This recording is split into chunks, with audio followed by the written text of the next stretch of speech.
एक मौलाना की बार बार चर्चा होती है, मैं पूछ ही लेता हूँ, कई सारे का मैंने नाम ले लिया।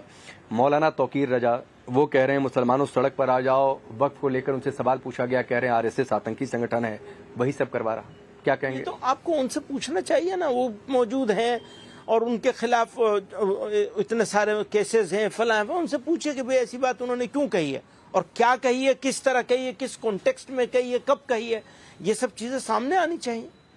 आरएसएस के बारे में आपकी राय तौकीर रजा से मैच करती है या अलग है? देखिए, बहुत सारे डिफरेंसेस हैं हमारे आरएसएस के साथ, बहुत सारे डिफरेंसेस हैं, लेकिन मैं किसी की जबान, किसी के अल्फाज आप मेरे मुंह में क्यों डाल रहे हैं? मतलब आतंकी संगठन कहना गलत है? नहीं, आप मेरे मुंह में क्यों डालना चाहते हैं उनकी बात? नहीं, मैं तो उस पर राय पूछ रहा हूँ, या तो बता दीजिए सही है या तो बता दीजिए गलत है। बहुत सारी असहमतियां हैं और बहुत सारी चीजों में सहमति भी मिल सकती है, ढूंढे जाएंगे, लेकिन हम लोग असहमतियां ढूंढते हैं, सहमति नहीं ढूंढते। एक और साहब हैं जो आजकल देश से बाहर हैं, जाकिर नाइक। उनके कई सारे वीडियो हर दूसरे दिन अपने सोशल मीडिया पर डाल रहे हैं वक्फ के नाम पर कि वजूद का मसला है, मुसलमानों जाग जाओ, जैसे पूरे मुसलमानों को जगाने का ठेका उन्होंने ले रखा है। आप लोग इसके काबिल नहीं है। वो तो हर आदमी के अपने अपने तरीके होते हैं, अपनी मर्जी होती है, अब किसी के बारे में क्या तबसरा? नहीं तो जाकिर नाइक को आप भड़काऊ मानते हैं? हम किसी के बारे में क्यों तबसरा करेंगे? एक इंडिविजुअल के बारे में आप मुझसे क्यों? नहीं सर, वो पूरे मुसलमान कौम को लेकर वो बोल रहे हैं कि बोलने को तो कोई भी बोल सकता है ना, सारे हिंदुओं को लेकर कितने सारे लोग बोलते हैं, सारी बातें बोलते ही है ना, तो फिर उधर से भी बोलते हैं ना, उधर से भी नारे लगते हैं, दोनों ओर से लगते हैं। मैं दोनों ओर के बारे में मैं क्या कहूँ? आप अभी जाकिर नाइक साहब के बारे में कह रहे हैं, मैं और दूसरों के बारे में। जाकिर नाइक भड़काऊ है कि नहीं? देश के लिए खतरनाक है? मेरा यही तो कहना है कि आप इंडिविजुअल के बारे में क्यों पूछ रहे हैं? इश्यूज के बारे में पूछिए मुझसे।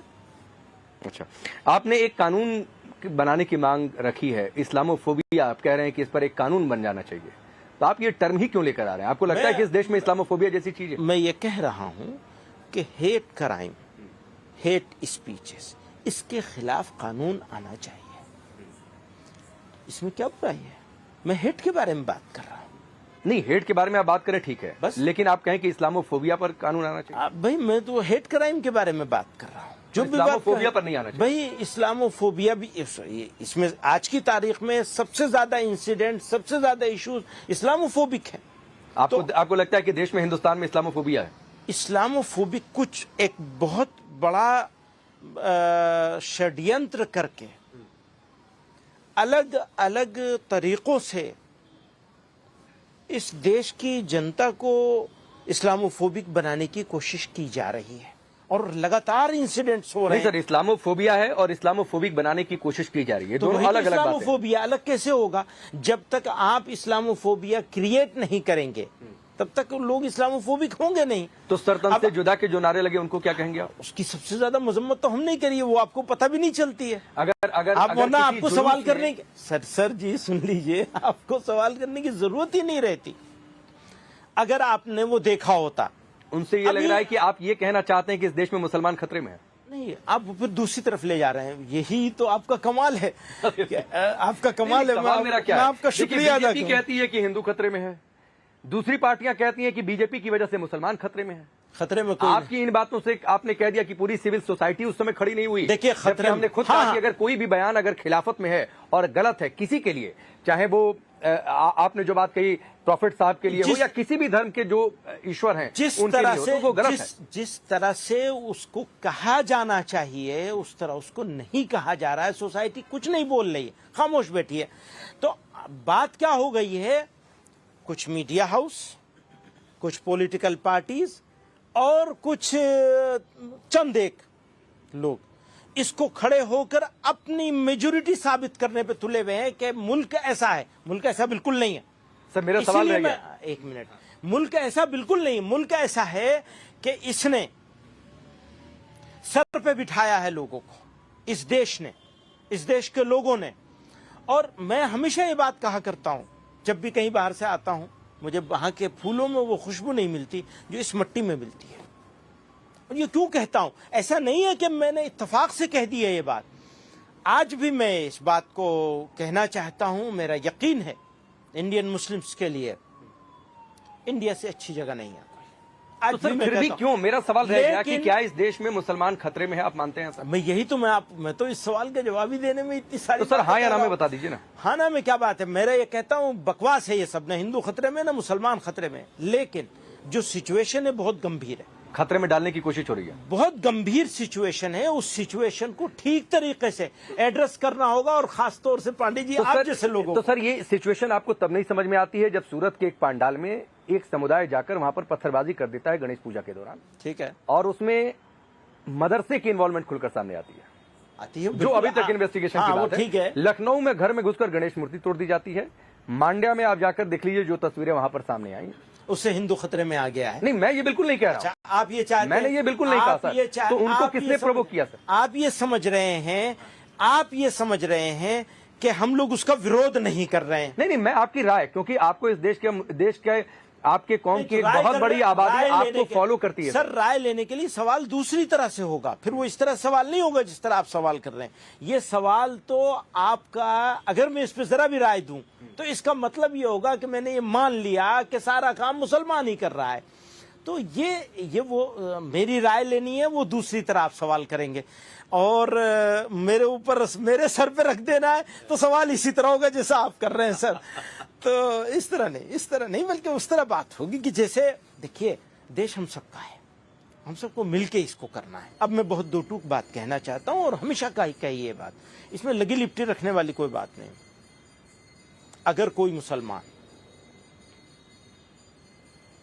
किसी इबादतगाह पर, किसी इबादत की जगह पर, किसी इबादत के मौके पर, या किसी इंडिविजुअल पर, या किसी के घर में, या किसी के चलते रास्ते में कोई अपमान करे, बेइज्जती करे, बदतमीजी करे, वो इस काबिल है कि दूसरों को जितनी सजा मिलती है उसकी दुगनी सजा उसे। सर लेकिन मैं आप कहेंगे कि मेरे सवाल पूछने का तरीका गलत है। जब कार्रवाई हुई सूरत के मामले में, जब कार्रवाई हुई लखनऊ के मामले में, घर में ताले बंद करके छिपे हुए थे, निकाला गया, लोग कह रहे हैं पुलिस ने क्या कर दिया है? ये कोई तरीका है क्या? कहा, किसने कहा? बहुत सारे लोगों ने कहा। ना किस मेरे डिबेट शो में बहुत सारे लोग। ना अब वो तो आपके डिबेट शो में किस तरह के लोग आते हैं मुझे नहीं मालूम किसने क्या कहा है, ये तो आप ही। अच्छा, वक्त पर जो चर्चा चल रही थी उसमें एक बात रह गई, क्योंकि एक अलग तरीके का माहौल, तस्वीरें कभी हिमाचल से आ रही हैं, कभी अलग अलग उत्तराखंड से तस्वीरें सामने आ रही हैं।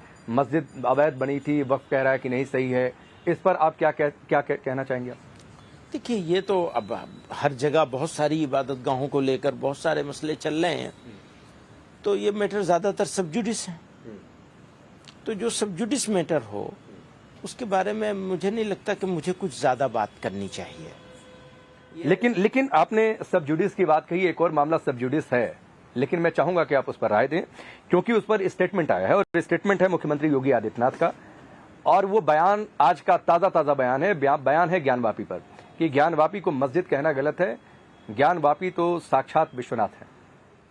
देखिए, ये उनकी अपनी एक राय है, अब किसी की अपनी राय है तो वो राय देगा, तो उसके ऊपर मैं क्या तफसील। आपकी राय क्या है? मैं यही कह रहा हूं कि मैटर सब जुडिस है, और लोकल कमेटी उसकी लड़ाई लड़ रही है, वो राय देंगे इसके बाद। पहले भी सब जगह कहता रहा हूं, ये दोनों मामले, मथुरा वाला भी, काशी वाला मामला भी, इसमें नेशनल लीडरशिप को और दूसरी जगह बैठे हुए लोगों को दखल नहीं देना चाहिए, वो लोकल कमेटियों को देखना चाहिए उसे। ठीक है। कई सारे यूपी से चूंकि बातचीत उठी है, तो हलाल प्रोडक्ट को लेकर बहुत सारी बातें हुई हाल फिलहाल में, कई चीजों को बैन भी किया गया। तो ये कौन सर्टिफाई करता है सर, हलाल, झटका? और फिर लोग ये पूछते हैं कि मतलब तेल भी हराम हो गया, टूथपेस्ट भी हराम हो सकता है, झाड़ू भी। पहली बात यह है कि हलाल और हराम इसका ताल्लुक सिर्फ झटके और हलाल से नहीं है। पाक चीज हो या नापाक हो, पानी भी पाक नापाक हो सकता है। ये पानी पाक होगा अगर इसके अंदर इसको गलत तरीके से रिफिल किया गया है, डाला गया है इसमें, या जिस केमिकल से इसको साफ किया गया, अगर पानी